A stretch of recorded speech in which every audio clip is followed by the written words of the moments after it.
Hello everybody and welcome back to technically the first video for drug delivery. This is more of a video 1.5, I think is what I'm going to call it, just because since a lot of Dr. Kodagiri's content was the exact same from PPI and the first couple weeks of this class, I'm just going to link the PPI video I already made in the description. It covers a lot of the ADME topics. I included a little more of the advanced ADME in this video, but in this video, on top of that, we'll be talking about volume of distribution, clearance, compartment modeling, kinetics, half-life, and concentrations. So starting off with some ADME and absorption. I talked about ion trapping a lot in the previous video. This is kind of a throwback to fundamentals, but also keep in mind beyond just pH impacting absorption, Kp also does. A Kp greater than 1, so greater than 1, will usually indicate a lipophilic drug. Lipophilic. And then less than 1 will usually equal hydrophilic. And what this means is lipophilic drugs will usually move transcellularly. They'll actually just move through the cell, whereas hydrophilic can't really do that. They can't cross membrane, so they'll move paracellularly. Can't talk today. And we ideally, even though we usually want our drugs to be lipophilic, we don't want it to be too high. We want it realistically to be between like 2 and 4 is a really nice lipophilic range, but after you get above like 5, then it's a little excessive. Next up, there's an equation here, Fick's law. This just kind of determines the rate a substance can move across a membrane. We haven't done a single calculation with this as far as I've seen, so I don't know if this is going to pop up on the exam, but I did want to talk about it. It's kind of common sense. We might have done something similar in Dr. Kumari's section in fundamentals last year. Essentially, all it is it's kind of like an equation that determines diffusion rate. So I'll write that down. Diffusion rate. It's basically like if there's a difference in concentrations, the things that'll determine how fast it goes are if there's more surface area, it'll move faster. If the membrane's more permeable, it will move faster. And then the amount of thickness, it's actually inverse because a thicker membrane won't allow things to pass as easily as a thin membrane. Pretty kind of like common sense concepts. Again, I don't think we're going to get this on an exam, so I did want to mention it though, just in case we did. But it's just plugging in numbers if we do encounter it. So next up, there's something I want to write down. This was kind of assessed on our quiz that we had, but it's essentially any route other than intravenous will have less than 100% bioavailability. And this includes things like IM. I believe that was the question we got on the exam. And the reason for that is just like cells can get stuck behind, but the blood allows them to move wherever they need to be in the body. That might be a concept that pops up. In fact, I'm sure that will be a question to a certain extent on the exam. So I did want to throw it in here just in case we see it again. One of these ways that this route can kind of be disrupted is there's a list of them right here. Actually forgot I had that on the slide, but that corresponds with this. But something I did want to talk about are layers of epithelium in the GI tract, especially the stomach. The stomach has a lot of mucus because the pH is so low that the acidic environment would damage it normally. So we have a layer of essentially epithelial cells that kind of just take the brunt of this acidic environment. We don't really need them. They don't really help us for function. They just protect like our endothelium, which is a little more important. But this also makes it so drugs can't absorb. And this kind of goes back to the thickness here in the Fick's law equation. Because we have that extra layer of epithelium and mucus, it can't go in as well. Next up, I want to talk about something else that's in the stomach. These actually help absorption or potentially can help absorption. They're called M cells or microfold cells. These are essentially immune cells, and what they do is they take in like everything. Nutrients, drugs, any kind of compound, they are filtered into these. Think of them almost like a funnel. Then these are taken to Peyer's patches. Peyer's patches are like a cellular region where you have a ton of immune cell activity. So macrophages, lymphocytes, the whole 9 yards. They're all over the place here. And what this can do is if you're a drug, as opposed to something like bacteria, you can actually get directly into the blood from here. So these actually increase absorption, and these aren't incredibly common, but they are in the stomach and to the intestines to a smaller extent. Um, and that's one more way drugs can get absorbed. Next up, I want to talk about some of the plasma proteins we have. Dr. Kodagiri did say we'd be asked weights, so I would definitely remember that albumin is 68 and alpha-1 acid glycoprotein is 44. Lipoproteins vary so much in weight, they don't really have a specific weight. Lipoproteins also you may remember from Therapeutics 1, it's like our LDL, same kind of thing. These are also drug carrier molecules, or at least they can carry drugs.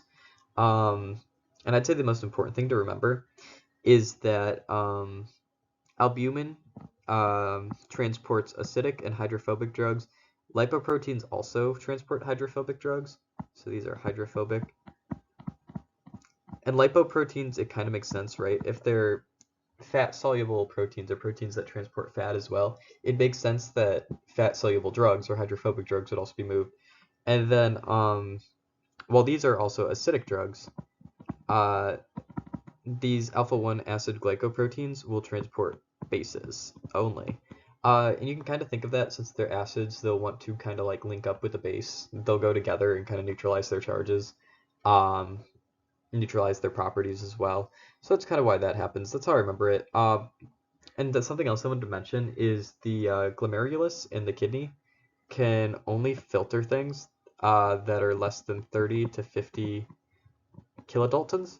So it'll like never, if it's working at least, filter albumin, and most of the time it's not going to filter alpha-1 acid glycoprotein. But it is within that range where it could. So if you get a question, it's like which of these could the kidney potentially filter? It'd be alpha-1, but realistically, if it's in good function, it's never going to filter either of these. So next up, a little bit of distribution. Talking about kind of perfusion, we can think about the body in either one compartment or multiple compartments. Generally for this class, once we get into the math of it, we'll only be talking about like one compartment, which is nice. It definitely makes the math easier. But theoretically, I wanted to explain two compartments first, just in case we had a question on it. Essentially, I think this image down here, I really like it for two compartment model. You can see here, the drug is what's in black. So you can see here in the syringe, it's a little bit darker. And this kind of shows the path of a drug being distributed in the body. So you can see here we have these highly vascular drugs, these drugs with a ton of, or organs, I mean, not drugs, I'm sorry. Highly vascular organs.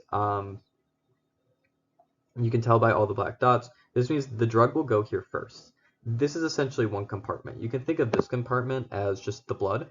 But since there's so much blood in the lungs, the liver, the heart, they are essentially saturated immediately.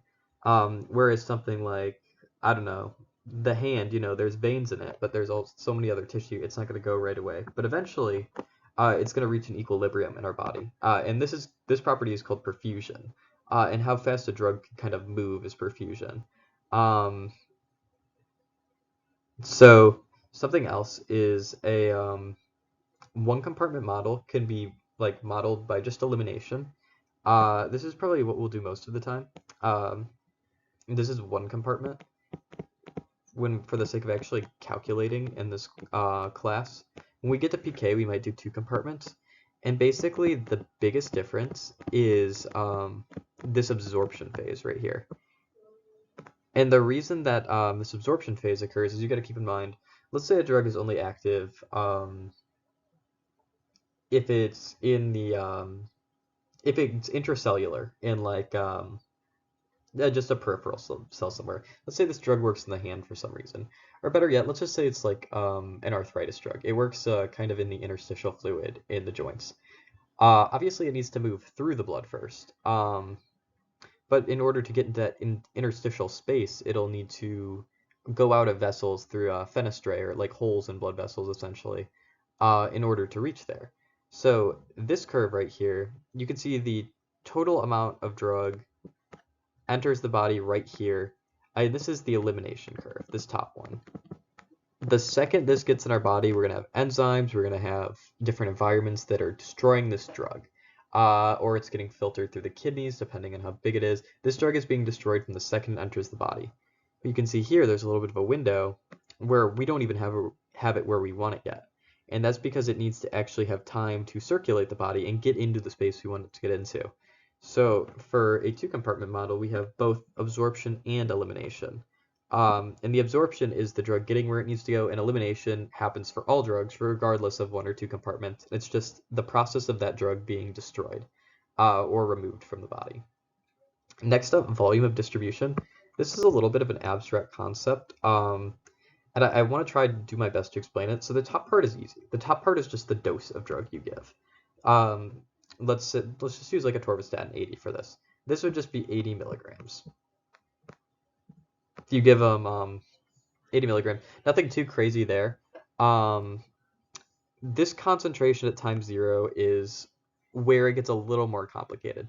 So kind of the reasoning this is concentration at time 0 is because of these elimination curves right here. The second this drug enters the body, it is being destroyed. So we essentially, when we say concentration at time 0, that's not technically the most accurate representation, because the concentration at time 0 would mean just basically where the drug is instantaneously, which isn't useful. That's not what we're trying to find for volume of distribution. So what it really means when we say concentration at time 0 is we measure the concentration in the blood, and we kind of just assume the drug hasn't been destroyed at all yet.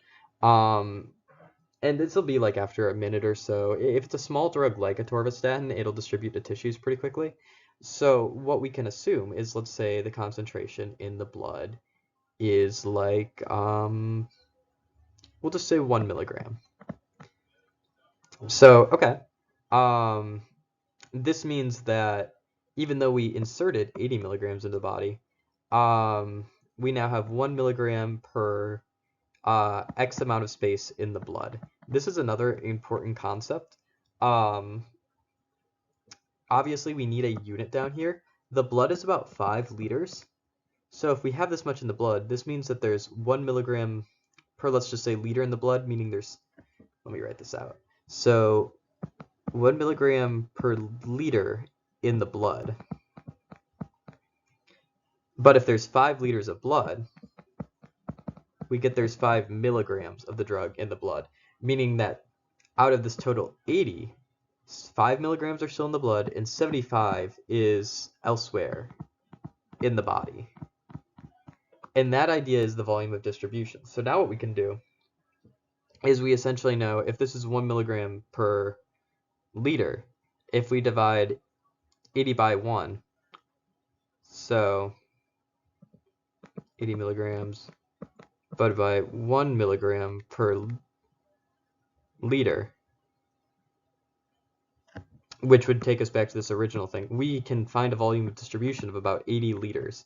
Because we're assuming that the same concentration of drug is in the blood as like essentially wherever else it is in the body. So we're assuming that due to diffusion, if it's able to get into like the interstitial space, it's also going to have a concentration of 1 milligram per liter there as well. Or if it's able to get into cells, it's also going to have a concentration of 1 milligram per liter. Just basic diffusion, which isn't totally accurate. That's one of the limits of a model like this. But with this total value, since we knew we had 80 milligrams and we're assuming it's evenly dispersed, we can assume that it's gone to 80 liters of space in the body, which is about the total fluid volume of the body, meaning that for this example, atorvastatin would be completely distributed in the body. A few more examples of this through this chart here. Drug A, if you have 2 units, but you were to give 20 units, you can see that here with this 20. The volume of distribution is 10. And as you can see, you have 2 of those units in the blood, but all of this goes into this interstitial space right here. So that's why it assumes it's 10. It's just able to go farther in the body. By contrast, drug B, also a concentration of 20 initially, only a couple units get out here. So the concentration in the blood is much higher, meaning that its volume of distribution is lower. Drug B isn't able to get out as much. Another example of this is 200 units of drug C. Also, if a drug is to not only go into an interstitial space, but also get bound more to proteins, kind of like it is here, these squiggles are proteins, and this can also raise the volume of distribution really high. As I mentioned before, 80 liters is about the highest volume in the body. 100 is higher than that. So this is actually not a perfect estimate.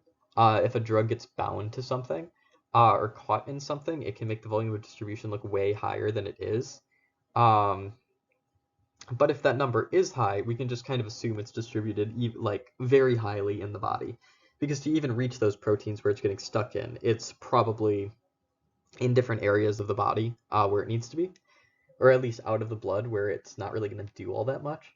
So that's kind of how that works. And then a calculation for loading dose is the volume of distribution, which we've just been talking about for the last 5 or so minutes, times the target plasma concentration. So this is how much we want in the plasma. This would be like, in our previous example, our 1 milligram per liter of the drug. If we know that's a concentration that works, that's what we're going to target here. And you could do that with, essentially, we're calculating loading dose here. Here it's the opposite. We knew we wanted to start with 80, but now we're trying to calculate that 80, if that makes sense. So this is like assuming you already have some like trial data and you have a volume of distribution estimate and a concentration estimate, as well as a bioavailability estimate. Um, as you might recall, bioavailability is going to be written out since it's always like a percentage less than 100. It would be essentially anything less than 1. Yeah, I wrote that right, less than 1. So it could be a few things. It could be like 0.3, it could be 0.01, it could be 0.99. But essentially, the lower the bioavailability is, since it's in that denominator, the smaller of a fraction it's going to be, it's going to raise that loading dose even higher, which makes sense. If something's not very available, we need to give a much bigger loading dose in order to make it efficacious in the body. Okay, so now that we've talked about the first couple of topics, let's talk about elimination. So elimination and excretion are actually two different things. It's very important that you don't confuse the two. Excretion, oops. Excretion is solely the removal of a drug or substance from the body. Elimination, on the other hand, can be the removal, but it also factors in metabolism. So basically, let's say we have a drug molecule, right? And let's just say something like metoprolol. If that is metabolized into an inactive metabolite, um, it is eliminated, but it is not excreted. Once it's excreted from the body, though, it is both excreted and eliminated. So just knowing those two terms, I'm sure we're probably going to get a question like it on the exam because I have mentioned it a couple of times now. So just knowing the difference that elimination can also include metabolism, it's pretty important. Um, Something else that can affect if a drug is excreted, there's a list of factors here. One I want to point out, though, is urine pH. Why this is important is because similar to how substances can get ion trapped in the blood, similar to how I mentioned in the previous, it was the PPI video, things can get either trapped in the urine if they have a charge, so that would be the charged form of a base, or the charged form of an acid, so that would be like acid minus or base plus. These could get trapped, and they wouldn't be able to get reabsorbed. But if these were in their neutral forms, they might be able to. So that could just be a factor. And obviously something like an infection in the bladder can change the pH, as we've learned in therapeutics. So that's just something to keep in mind if you see that on an exam. Um, Something else is the concept of enterohepatic recycling. This is essentially when a drug is processed in the liver, but maybe gets metabolized, maybe doesn't, just depending on if the metabolite's active or not, goes into the bile. And then, as you may remember from just anatomy or courses like MMP, the bile is secreted into the small intestine, and this can help to break up fats. But if a drug is in this bile, it's actually back in the small intestine. And what can happen, and this can absorb twice. And this whole process can kind of prolong the half-life of a drug in the sense that if a drug just keeps getting reabsorbed into the body, it'll take its effect over a longer period of time. especially if the liver is not breaking it down into an inactive metabolite, because then it can still exert an effect and prolong that half-life. So even though the physical stability of the drug isn't changed, just the fact that it's being cycled through the body so many times is extending the half-life. And this is usually lipid-soluble compounds. Something else to mention that could also happen too is fat-soluble vitamins like A, D, E, and K can get recycled, as well as fat-soluble hormones like estrogen. Something else which can affect elimination is drug formulation. The route of administration can affect this as well.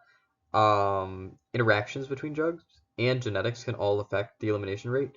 So let's break those down one by one. For formulation, if a drug is something like, let's say, just sustained release, not all of it is like available to the body right away, that would have a longer half-life and take longer to be eliminated because it's not in the body. It's in the body, but it's not able to be processed by the body right away. Route of administration, an oral drug may be eliminated more slowly than an IV drug just because it may take longer to get into the drug. Alternatively, an oral drug may be eliminated more quickly because let's say something like the stomach acid may break it down versus you may not have that issue in the blood. Drug interactions. So this goes back to especially CYP inducers and inhibitors. If something's metabolism is inhibited, it will be eliminated less slowly. If something's metabolism is induced, it will be eliminated more quickly. And this, of course, can like line up to genetics. This is a real throwback to MMP, kind of those poor metabolizers, ultra rapid metabolizers. Those classifications can kind of determine elimination rate for some drugs. Something else I wanted to note is a number you should just know is after 4.5 half-lives, 95% of a drug is gone. And I wouldn't be surprised if this was a question. This is just a pretty common number that's thrown around in the drug development industry. Once a drug is 95% eliminated, unless it has a specific indication, like a specific plasma concentration, the drug is considered to be inactive at 95%. Of course, there are some exceptions to that that will only work at a certain plasma concentration, and those might technically be like 25% of the drug is left. But generally, if there's only 5% of a drug in the body, that's when we consider it to be inactive. Next up, let's go over reaction rate. This is more of a throwback from fundamentals, but I did want to note the key points of a zero order and first order reaction and differentiate them. In this class, we'll mostly be working with first order reactions when we do our math for compartment models. But essentially, we'll start with zero order just because I think it's easier to go in order. The rate of elimination is constant. And the way that you can tell this is the rate of elimination of a zero order is just the slope of the line. I guess rate of elimination is always just the slope of the line. But as you can see, since this is a straight line, it's constant, right? It's just simple rise over run. What they do not have, however, is they do not have a constant half-life. So why is this? The half-life, let's say, of this drug would be about right here. I don't really know exactly. But this is about where half of the drug is eliminated.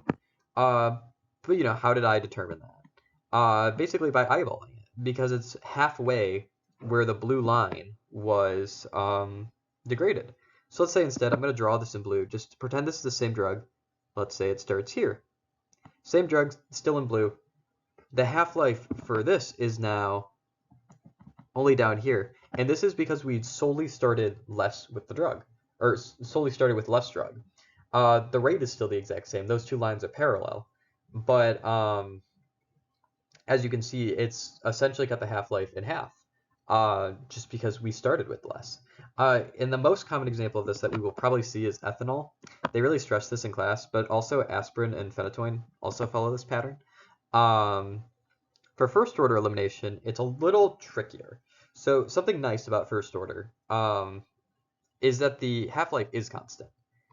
So you can see that where this drug, we'll say this is about half, it's this increment of time to where, and let's just say this is 50%, going from 100%.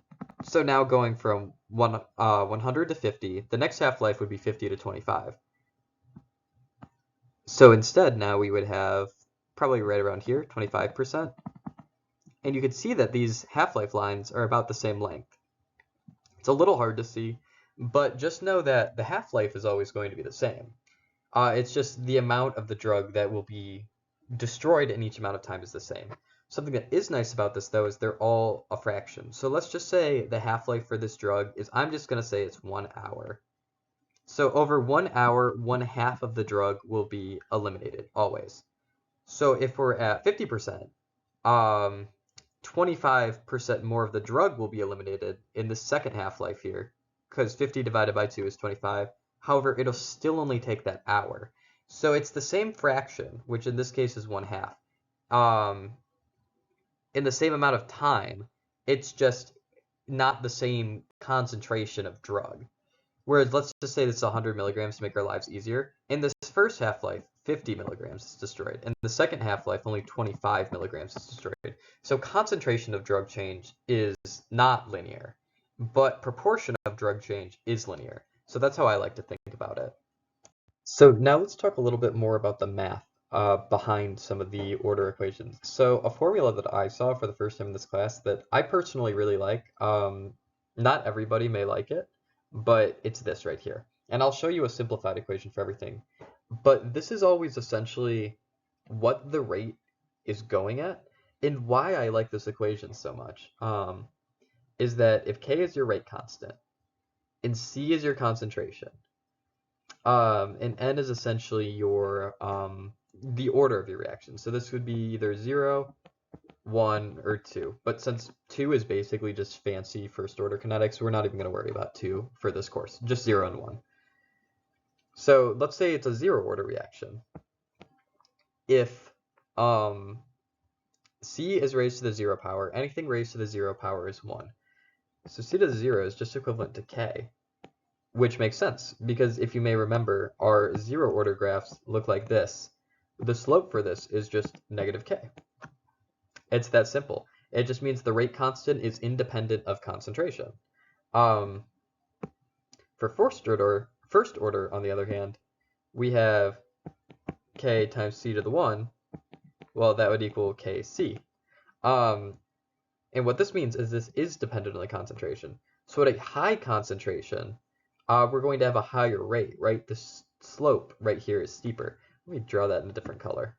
Might make it easier to see. See if I can remember how to draw a graph really quick. There we go. So up here, the slope is going to be really steep.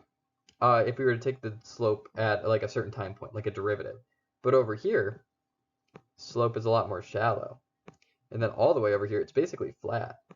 And that's because our concentration is lower. So all this equation is saying that a first order reaction, the rate will depend on the concentration of drug itself. And at 0 order, it won't matter at all. And that's something that really works for me. If that math doesn't make any sense, don't even worry about it. Here are the actual equations down here. But just as like a learning device, that personally resonates a lot with me. So when you're trying to calculate the concentration of a drug at a certain time, you do, for a 0 order reaction, you can do the elimination constant times the time. Makes sense. If a longer time has accrued, more will be eliminated, and then the initial concentration, right? Because you have that initial concentration, you're essentially just subtracting from it. So you could think of this equation as like a y equals mx plus b. This would be your b, this would be your mx, or mt in this case. K would be your m, if that equation helps you. And then for the half-life of a 0 order, remember, this isn't constant. So it's like, and the reason this isn't constant, because as this initial concentration changes, this value can change, even though K is constant. So this is just another way to show that T1/2 is not constant in a 0 order reaction. First order reaction, however, we have this equation down here for essentially finding the concentration at a certain time. We have your concentration at time 0 equals E, which is a constant, to negative the power of the rate constant times time. So you can see there's a lot of constants in this equation, actually. Really, the only two things that aren't totally constant are the initial concentration, as well as the time value. But something interesting, like we mentioned before, is the T half-life actually is constant, because the only value that isn't a constant in this, or I'm sorry, uh, everything in this equation is a constant. So we have the rate constant, and then we have this 0.693. This is the negative natural log of 0.5. The reason this is this number is because it's essentially a half-life, right? You want to find out the value when it's half, aka 0.5. So that's where that 0.693 comes from, in case you didn't know. So alternatively, if like you wanted to find like this isn't a technical term, but the 10% life, you do ln of 0.9 because it's essentially 1 minus whatever your value you're trying to find is. So if it's like 10%, it's minus 0.1, and then it's ln of 0.9. I hope that makes sense. Ideally, we wouldn't have to do something like that on an exam, but just in case you were interested in looking at that, which I'm sure all of you are. So something I just wanted to mention about absorption that I didn't have on a previous slide. Uh, it comes back to topicals and transdermals. Um, Essentially, these will absorb at a constant rate, right? So it kind of goes back to these rate constants. We design these patches to go into our skin at a certain rate and frequency. But um, if we give too much, these can actually start to increase. So let's say this is like our normal amount that we've given into the blood. I really cannot draw graphs today. Um, this is like the total amount we've administered, and this is the time, right? It's very linear. And this is assuming we have a good formulation of like a patch. It's extended release, it's being distributed throughout the body evenly, it's eliminating at a constant rate. We have this nice equilibrium. However, let's say we gave a higher concentration of a patch. It might start off linear, but as we get too much, this might actually start to break away and absorb more. Or alternatively, it could be saturated and actually absorb less. Um, so kind of interesting, just thing to note when it comes to things like that. Technically, all drugs can do this. This is how linear kinetics occur in general. I think the patch example is really good, and the fact that it's this was directly from the slides, leading me to believe that if we were asked a non-linear kinetics question, it would probably have to do with something like a patch, if I had to take a guess, which is why I included that example specifically. So yeah. Something else that I wanted to throw back to was we did this in fundamentals, just the simple rate equations.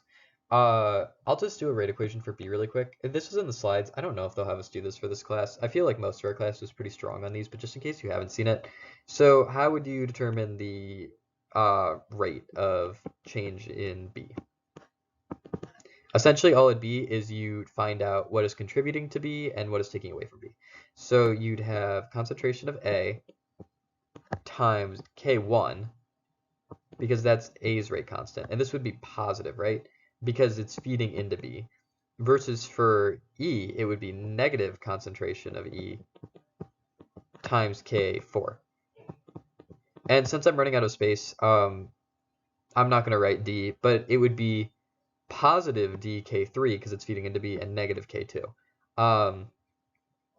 I also included this drug discovery chart just in case we get a question. Something I thought I could clarify on it that they don't really go into too much in class is what separates these trials really like scientifically, in case we get a question, because like it's great when we hear like our phase 0, phase 1, phase 2, phase 3, phase 4. What do these actually mean? Because we hear all these buzzwords around them and they never really go as in depth as I would like them to on it. So all this is drug discovery is essentially you find a molecule. There's a lot of different ways you can do this. It's not really important for the purposes of this class, but just know chemically, some scientist out there needs to figure out, hey, this might work for some reason, like a medicinal chemist. And they can do different assays. They're not usually going one molecule at a time, but again, that's not super important. Next up, we have preclinical. What does that mean? Preclinical can really go into two phases if it's going to be a drug developed in humans. You have your in vitro stage, and these are usually cells. This will come first because cells are so simple, we don't really care about killing them because they're cells. Next is in vivo. So this is where you'll start to do animals. And this is usually when you have some in vitro data beforehand, just because harming an animal is a lot more important than harming a cell. You ideally don't want to harm your lab animals, at least to the best of your ability. You want to keep them as safe and as healthy as possible. So then we're like, okay, it's good in animals now. What does a phase 1 clinical trial mean? These are pretty much just pharmacokinetic studies. So for the purposes of a class like this, we are pretty much solely learning about phase 1 clinical trials. We just want to know how a drug is going to get changed in a human. We've already done some PK studies in like animals. Let's say we're using mice. We've already done them in mice then. But then we look at humans because humans metabolize things different than mice. We're different organisms. We're different sizes. Um, phase 2 will then be kind of the first part of your study where your drug is actually being tested. Still pretty small scale overall, but you might have like multiple hospital sites, or you might be out of one hospital. It really depends on how rare the disease state is. Because if it's some super rare genetic condition, you're probably not going to have a ton of patients with that at one hospital, unless it's like a hospital that specializes in that. Versus if it's like a hypertensive medication, you can do that study all at one hospital because there's so many people with hypertension out there. Phase 3 is usually when you're finally at multiple hospitals. This is finally where it gets into thousands of people. Um, and then phase 4 is interesting because we still talk about phase 4 as drug development. The drug at this point has actually already been FDA approved, though, or at least in most cases. Um, there's different legislation behind what drugs are actually allowed to do at this stage. And then, yeah, because this is like kind of combined here. It sort of says it. So like there's what's called post-surveillance monitoring, and this is like essentially the drug is on the market, but since it's still new, the FDA has like a super close eye on it. Like if any side effects are reported, then like it's instantly getting labeled down. If there's too many, the drug has to be pulled. And then after like 10 years, I mean, at that point you pretty much know what the drug's going to do in people. It's been tested in so many people. Because like phase 4 is almost still a testing phase, even though the product's on the market. Once you're done with that surveillance, it's kind of like, yeah, we know what the drug does. It might have some risk, but we know how to manage them. And that's like your final phase. That's ideally where you want to be because you can get a drug all the way into phase 4 and then have it pulled. And a drug costs about $3 billion to develop over the course of about 15 years. So that's obviously a huge investment wasted. It's like for some of those companies that get those drugs all the way there, that can be like heartbreaking. People have put like their essentially entire careers into this one drug, and then it just fails at the last second. Um, the last thing I want to talk about is kind of like therapeutic window. So basically, you can divide it into 3 categories. This yellow area at the very bottom is subtherapeutic. This means your drug just doesn't work. There's not enough of it in the body getting to the receptor we need it to. This red area is where side effects will occur, and these aren't always this distance apart.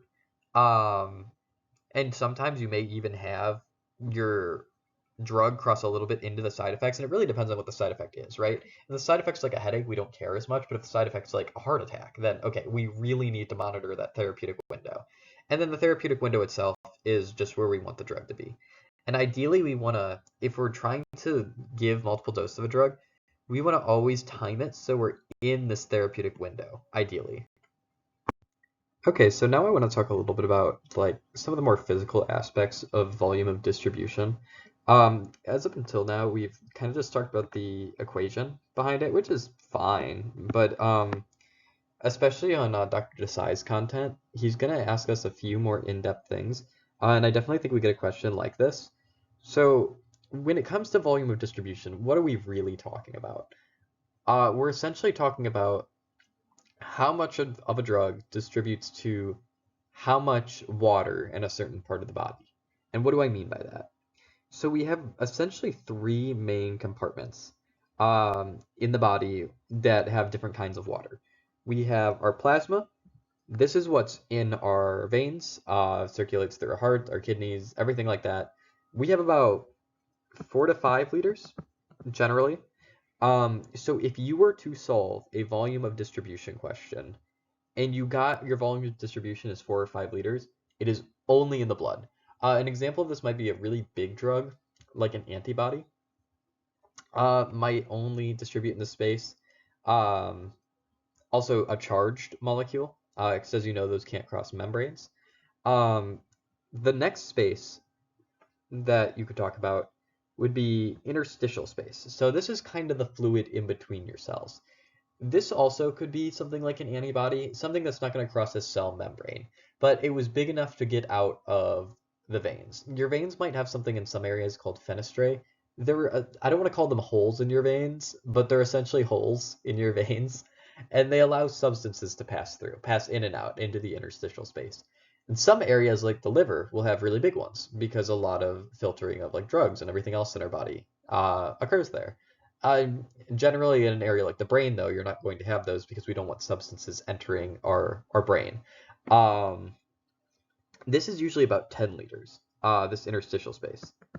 Now, something that I don't want you to get super confused is unless a drug isn't administered um, like sub-Q, it probably won't solely be in the interstitial space.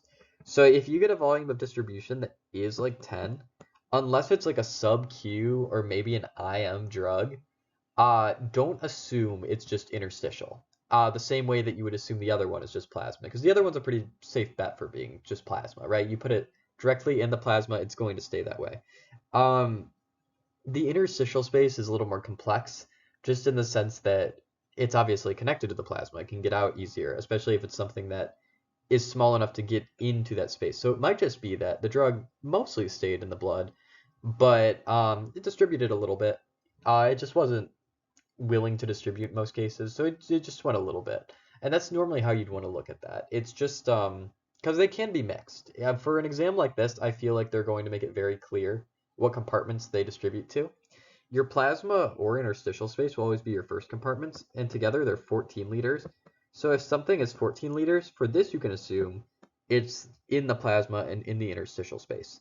Um, the hardest space to get into, which is also the biggest space in our body, is about 28 liters, and it is the intracellular volume, just the water in our cells. It's hard to cross membranes, especially for certain drug molecules and certain types of cells. Our cells don't always want to take them up, so they might bind to a receptor on the surface, or if it's a really small drug molecule, something that's lipid soluble can cross through a cell membrane really easily, it might actually not have that hard of a time going into the cell. And that would normally be when you see a distribution of around 42 liters. However, this number can be a little weird. Um, you could really potentially see up to 80 liters represented on a volume of distribution problem. And I'll talk a little bit about that. Or if it's like over 80, that means there's like something kind of wonky going on, which I'll explain in a second. But 80 is like the closest reasonable estimate to full body distribution. Like obviously 42 is probably a little more accurate, but like 42 to 80, just draw that as a range. This basically means total body.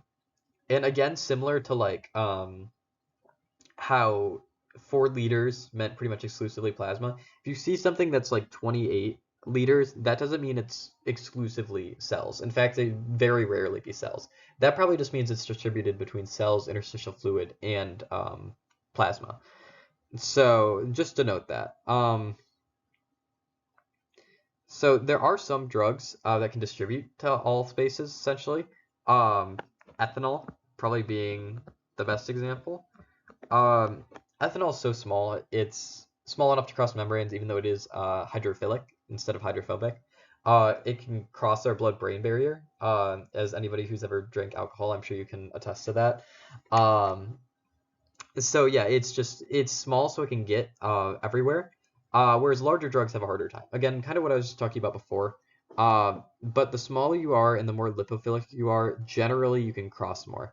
Something like an aminoglycoside or a monoclonal antibody um, are kind of in that middle category where you are able to get into the interstitial space, but you can't go through a cell membrane. And then something like heparin might only be in the plasma. So I'll write that right here because this would probably be a question.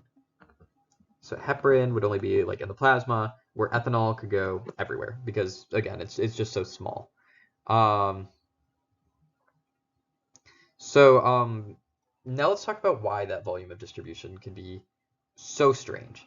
Volume of distribution is essentially a measurement of diffusion at the end of the day.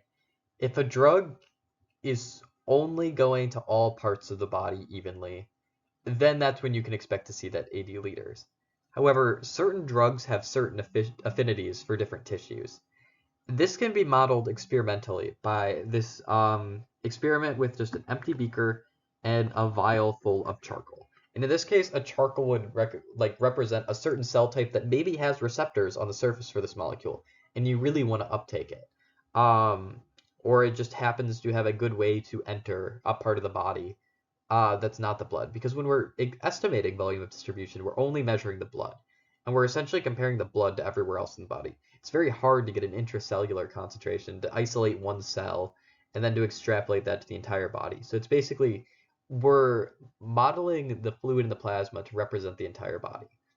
And so in a volume of distribution problem, we assume everything distributes evenly, because that's just how diffusion works. It wants to reach an equilibrium. However, let's say we have a certain drug that would, in this case, bind to charcoal, but in some cases bind to a certain cell type or enter a certain cell type. Um, the volume of distribution, well, in this problem is 50, even though these beakers are the same size, it's represented as 500 here. And this is basically like the water in this beaker is essentially our plasma concentration. Um, Whereas we don't know the concentration in the coal, but we know that even though the volume is the same, the volume of blood, the volume of water in the beaker is the same, the concentration is less, even though our concentration of drug we put in is the same for both, meaning that it's going somewhere, in this case, into the cells.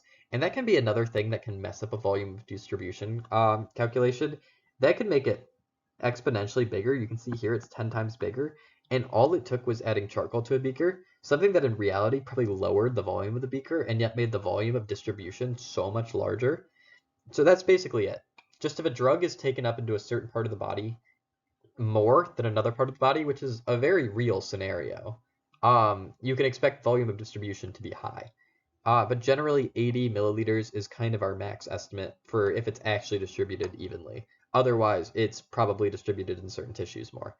Um, we'll talk really quick about metabolism, just in the sense that most of it takes place in our liver. Um, you can see here biotransformation, hepatic. Hepatic would be most of our phase 1 and phase 2 reactions. Phase 1 is where our CYP enzymes are. So a lot of drug interactions with phase 1, these are really basic reactions: oxidation, reduction, hydrolysis, adding waters. Whereas phase 2 are usually a bit more complex. This is where you'll have like your N-acetyltransferases. These are things that'll add like carbon side chains. You have your glutathione transferases. Forget the abbreviation for that one, but adding those like sugar molecules, just these really big macromolecules that will usually make a drug more hydrophilic and want it to be excreted. Technically, N-acetyltransferases make them more lipophilic, but they're the exception.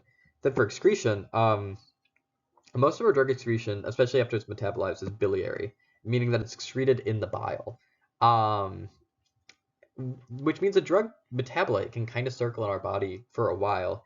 If you remember, only about 10% of our bile actually gets excreted per each cycle of moving through the GI tract, meaning that drug metabolites can kind of stick around for a little while. And that can be a good thing if they're active and we want a therapeutic effect.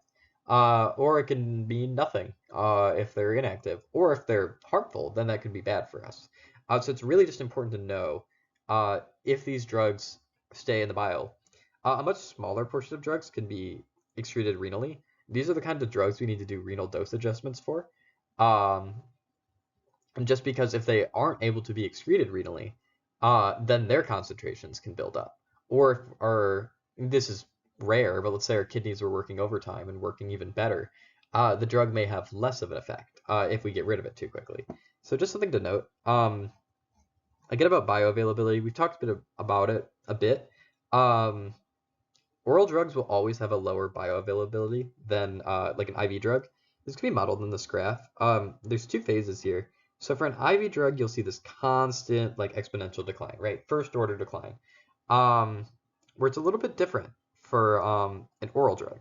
You'll actually see its concentration raise a little bit. And then you can't really see it. This is also like an exponential decline on the oral. But why is it? Why does it look like that? Essentially, the drug needs to actually get absorbed into our body, because with an IV drug, it's already in our blood. It's already working. Its effects, It's already there, and then it's just being degraded over time. Oral is also immediately degraded, but it's also being absorbed at the same time. So it kind of reaches this equilibrium state. And the reason this line is straighter and less curved than the IV line is because it eventually finds an equilibrium between absorption and elimination.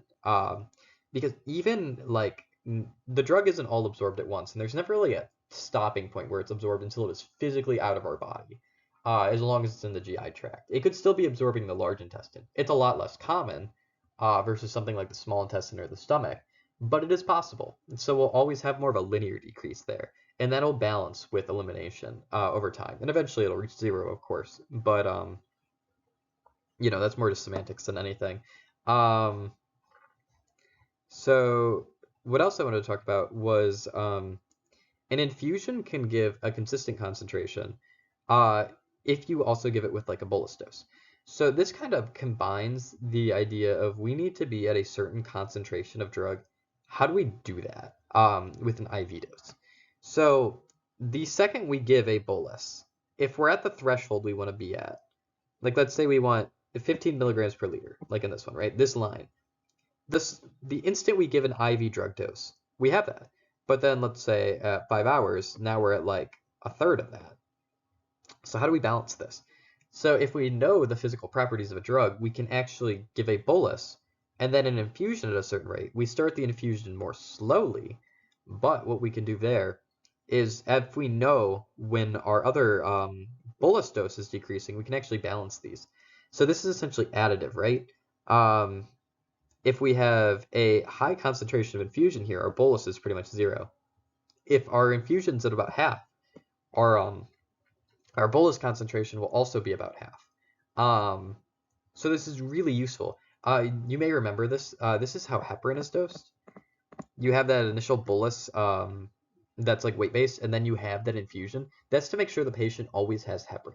Because if they don't, they'll clot, they'll die, right? So this is why we do this, just so you always have that therapeutic window. Because this might be the like minimum like effectiveness, this 15 milligrams. I really don't know for this drug. Generally, you want it like a little bit higher, just for some leeway. Like this might be the minimum effectiveness actually, and you just have it a little higher, that kind of therapeutic window. But it doesn't really matter. Oral is a bit trickier. It's not as clean, but we can get to a steady state. So if you remember, with oral absorption, we have that initial absorption phase into an elimination phase. But then as far as concentration goes, with oral, obviously, you take one pill, maybe one pill a day, right? And it works, it does fine, but throughout the day, its effects are lower because your body's either destroying it or getting rid of it through elimination. So what you do is you give another dose.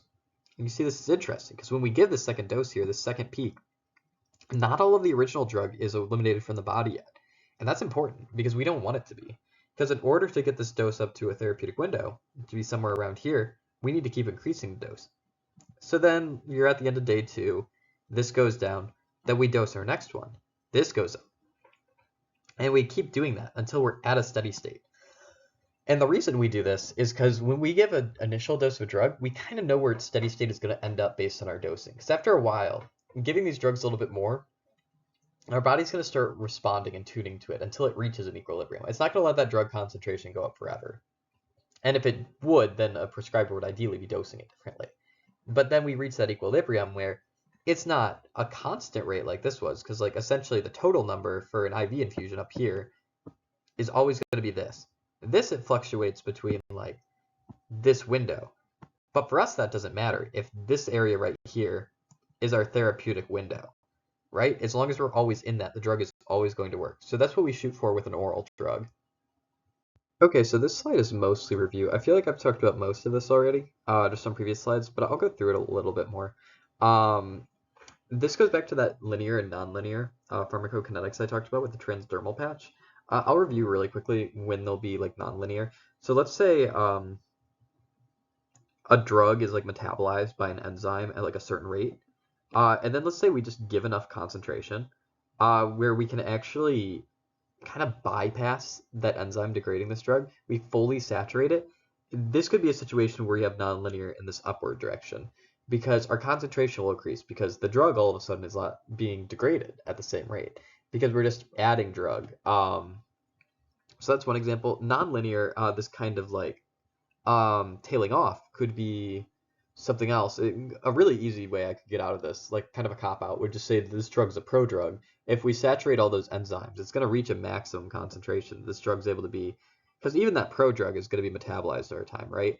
Um, and if we have less concentration of enzymes that are, or at least an insufficient concentration of enzymes to make it, this would tail off. But another really easy way to do this is, let's say this is just like an orally administered drug, um, as opposed to IV. Over time, just diffusion wise, we might have so much of that drug concentration in our blood that even if we have a lot in our stomach, it just might not move over to our blood anymore. And that would be another example of this nonlinear kind of like downward in absorption. Um, that's another graph we talked about a little bit. It's an elimination absorption graph, so you can think of this as like an oral drug. Elimination will start the second the drug hits the body, but you'll see you also have this absorption that starts all the way from the zero to get this concentration. And then these two factors will actually reach an equilibrium, a steady state where both of their slopes will be linear. Not super important, but just conceptually good to know that absorption and elimination are occurring simultaneously in oral drugs, and they will reach a steady state, which will over time lead to constant elimination of both. They like to reach that equilibrium. They're never really going to cross again. I know my lines are super parallel, but just pretend like these are parallel. Um, K10, I'm not sure if I said it before. K10 is not just like a metabolism constant, it's the elimination constant. It is the sum of elimination. Yeah, I can spell. It's the sum of metabolism, the sum of excretion, the sum of really everything. Every way a drug can be eliminated, that is your K10. So if it gets turned into an inactive metabolite, great. Active metabolite, great. Still eliminated. Just looking at how that drug gets destroyed. Is it excreted in urine? Great, gone. Is it excreted in sweat? Gone. All of those are your K10. Um, Next up, here's more of a model of how elimination and distribution will interplay. Up here is elimination and absorption. This is, I guess, kind of absorption as well, but less so. Let's say you give an injection full of drug. It'll start in this central component, and this assumes a two-compartment model as well. In one compartment, you wouldn't have this. This right here would be one compartment. And this is kind of stepwise, right? A two-compartment will always start as two-compartment, but it'll eventually have the same kinetics as one compartment. So basically up here, we have two-compartment, and this down here is one. And for the purposes of this class, we'll only need to do math for one. This video might be helpful to reference later when we're in PK. Of course, I'll be making PK videos eventually as well, but essentially, right, you need to start in the central compartment. This will be the blood, the heart, really perfused organs. You can see that by this diagram right here. Lungs, heart, liver, also kidneys, you can't really see that in this guy, brain. This will be where this drug starts. This is a super dense, concentrated area. Over time, this will start to move into the other tissues, and this guy will start looking more like this guy, where all of the body is distributed. You can see also we have elimination down here, right? This drug is being destroyed as it distributes. Whereas in a one compartment model, let's say instead of the injection starting here, let's say we have a first order drug down here. Let's just say that's a needle. I know I'm great at art. This will be what the body looks like immediately. We assume the drug moves everywhere instantaneously. Is that super accurate scientifically? No. Is it fine for the purposes of this class and to make math easy? Absolutely. So basically, it'll just distribute evenly, and you'll have that elimination immediately, as you would here. But now it's just at a constant rate throughout the body. You just assume the drug is always moving out of the body. And even if this peripheral tissue is something like bone, where a drug isn't going to escape easily, doesn't matter. You just assume if it's able to escape from something like the blood, it can escape from the bone.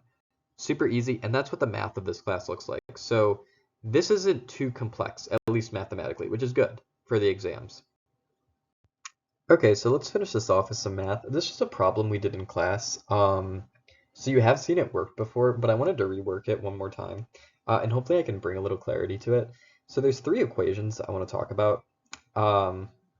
There's the area under the curve. So what do we say when we mean area under the curve? This is like an estimate for total effect of the drug. and it's what the name implies. It's literally the total area under a curve. So that would be like all of this. And this is sort of a guesstimate, right? Because a drug will have different efficacy at certain points. When you first give it, it'll be all the way up here. Although later down, it'll be all the way down here. This part's also filled in as well, if that wasn't clear. And essentially, each time point is a different efficacy of a drug. And this is essentially an integral, but luckily we don't need to do any calculus. There's a really easy algebraic notation for it. It's your initial concentration over your elimination rate. Why exactly that concentration is that way, he derived it in class, and I'm not the best at calculus. I sort of followed it, but I don't want to speak on why it works this way. But essentially, I think the implication is just it's the original concentration times the time it will take to get out of the body, or more so, divided by the rate it takes to get out of the body. So that kind of equates to sort of a dose times time relationship. Um, if you like calculus, there definitely is the derivation in the original notes, but personally, I'm just here to use the easy equation. A slightly more complicated equation, I'll try my best to explain what it does, because I don't think it was explained um, with a picture in class, and I think the picture really helps. So it's the same thing as your total, but there's a difference, there's a caveat. For your concentration in the numerator, you're also multiplying by this e term. This e term's raised to the power of the k10, the elimination constant, times the t1. That can just be any time point. Then the same thing, e raised to the k10 minus 2, and this is subtracted from the original e. So what is this saying? This is just comparing two random time points and getting the area under the curve. So what are t1 and t2? I don't know. Let's make them up. t1, t2.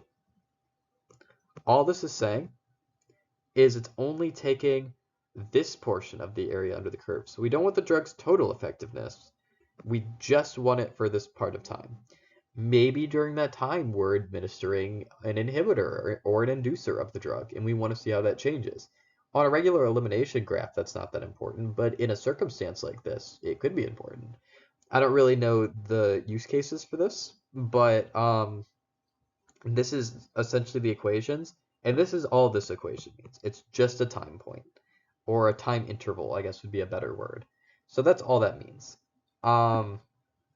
One more equation. This will not be on the first exam, but we'll probably need to know it eventually. So just so you have it, the equation for clearance equals your volume of distribution times your K10. So yeah, he mentioned at the last second yesterday he wasn't going to test us on that, but I did have it here in my notes, so I'm just going to leave that on there. It's one more equation that we'll probably need to use eventually, so, just have it in your repertoire just in case. Let's work this problem. So this is a first order elimination. That's the first thing I notice when I work a problem like this. Because if it was zero order, it looks something like this. And that's good. We know a few things about that. We know that means constant half-lives and constant changes in proportions of drugs throughout those half-lives. So if half is eliminated in like 5 minutes, I'm making that number up, the next half will be eliminated, the half of the half will be eliminated in another 5 minutes, and then so on. So that's good. We also know we have the equation with the formula concentration equals concentration 0, e to the negative kt. So when we see a problem like this, and we see an equation like this, we have our c. We have our c0, which is this constant. It's just whatever the constant value is before the e. We have e. We don't have a t, but we have an x. We can assume that on a graph like this, x is equivalent to t, time instead of x just being the standard default variable. And then we have this value up here, this 0.38. It's technically a negative 0.38, but there's already a negative in this equation. So we could assume that k is simply just 0.38. So all of a sudden, we have a ton of variables we can work with just by being able to identify this equation. So it really allows us to kind of just plug and chug. I think we have an equation sheet with a lot of these formulas on them. I personally memorized this one just when we were doing fundamentals because we were using it so much, but I think they're still giving it to us, so that's pretty cool. So half-life. Half-life of a first order drug, if you remember, is just 0.693. If you recall, that's ln of 0.5, technically negative ln of 0.5, over k. We just said k was 0.38. So 0.693 over 0.38. Excuse me. I've been recording this video for a while. We get a half-life of 1.82. Now, what is this 1.82 value? It'll usually tell you in the problem. In this case, I'm just going to assume it's hour. Oh, it actually does. Perfect. Hours. The axes weren't labeled, but if you look at the title, sometimes it tells you, I guess. Something important for a problem like this, for the next one, it's asking how much drug is eliminated. So this is useful. We can definitely work with this. A way we can work with this is if it just wanted to know a percent, we could do an equation similar to putting a part over whole. So we know our whole concentration is 6.2511, right? Because this is the plasma concentration.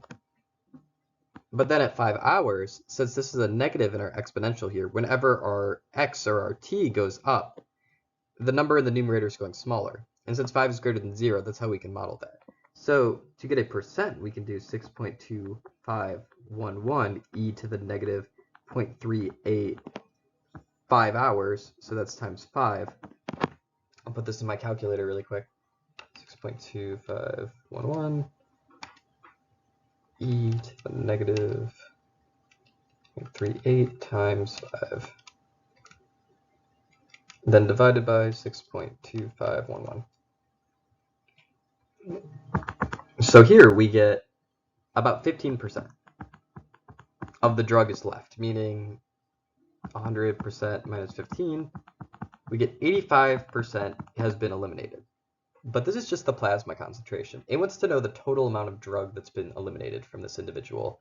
I know he showed a way to do this with volume of distribution. I personally don't like that way as much. The way I do this is I like getting my percents before anything else, like we just did. Then I like finding the initial dose. So we have a kid that weighs 50 kilograms and a drug that's 10 milligrams per kilogram. Perfect. So 10 milligrams per kilogram times 50 kilograms, we get 500 milligrams. 85% of the drug was eliminated, 85 or 0.85. We get 0.85. 425 milligrams of the drug were eliminated. Which kind of makes sense when you think about the half-lives, right? If a half-life is only a little under 2 hours, that means basically 3 half-lives have occurred already. And because of that, if a first-order half-life is essentially taking half off each time, so you start with 50%, then you take 50% of 50%, that's 25. We add that to our 50, that's 75. The next halfway point would be 87.5 because it's half of 25, it's 12.5. But we don't quite have 3 half-lives, so it's going to be a little under 87.5. It's basically going to be between 75 and 87.5. And our number, our 85%, is right between those. So we know we're in the ballpark, essentially. So that's a way you can kind of guesstimate it, just to check if you're on the right track or not. This next one is a volume of distribution question. How do we do this? So I can't do this one for sure. We're going to say this is in micrograms per milliliter. Because to do this, you technically need the units on this to do it correctly. But since when I copied the problem over, I guess I didn't copy the units, but that's fine. It doesn't really matter. So volume of distribution, how do we calculate that? We can just do dimensional analysis really easily. Remember that for volume of distribution, it's essentially our initial dose divided by our concentration at time 0. So our dose, which we calculated down here, was 500 milligrams. Then if we divide that by our concentration at time 0, this is where this 6.2511 comes in. This is our concentration at time 0, because this is essentially the plasma concentration. Because we raise our T value to the 0 power, I'm going to erase a little bit. That's going to make this whole term in the numerator 0. That's going to make, and anything raised to the 0 power is 1. So this e to the 0 is just 1, meaning, and 1 times this number right here is just our 6.2511. So if we divide by, I'm actually going to write this out dimensional analysis style. It's because it's a little easier for me, and I can also show off some units. So if we're assuming this is micrograms per milliliter and we're dividing, we can write it instead as milliliters per microgram. Just put it in the denominator now. So 6.2511 micrograms, right? Because we're dividing. So it's basically the same as like multiplying the inverse. Then we also need to switch up our units for dimensional analysis. So for example, there's 1,000 micrograms in a milligram. And usually since you want your units to be in liters, we also know that there's 1,000 milliliters inside 1 liter. So these thousands actually just cancel. We don't need to worry about them. So the math kind of just comes down to this. All the units also cancel. Milligrams cancel milligrams, micrograms cancel micrograms, and milliliters cancel milliliters. So liters is what we're left with. So we're just doing 500 divided by 6.2511. We get 79.98 liters. And if you remember from what I was saying on one of my previous slides, is 80 liters is about the max concentration of the body, assuming it's not selectively uptaken by certain cells. So that's about what we get. We just find that this drug has full body distribution. So, and since it's like one of those nice clean numbers, we could be pretty certain with our math. Another one of those ways you can just double check yourself. This next one is, what is the fraction of drug lost after 4.5 half-lives? This is probably the most complicated problem on here in my opinion. We're gonna do the trick I showed off before by using our percents. But I do want to show a shortcut Dr. Desai showed in class, and I didn't know how to do this before this class. I think this is really helpful for me. I'll probably show this both ways, just to make this easier, but this is a really handy little math shortcut. I'll start off with his way. So we know that 1 half-life of a first order drug is 0.693 times the K value, right? So what we can do is we have our equation, our 6.25 e, I'm not going to write the 11s in this case, I don't really care, to negative 0.38 k t. We can actually substitute this in here because this is 1 half-life. This is technically a unit time. We don't know for sure what this unit time is. Well, technically we do because we calculated it before. It's our 1.82. And we could write it like that. But what we could do instead is we could simply do 6.25 e to the negative 0.693, and then we'll create a variable here that just means a half-life. We'll just call it h for half-life, times 4.5 half-lives. So why does this work?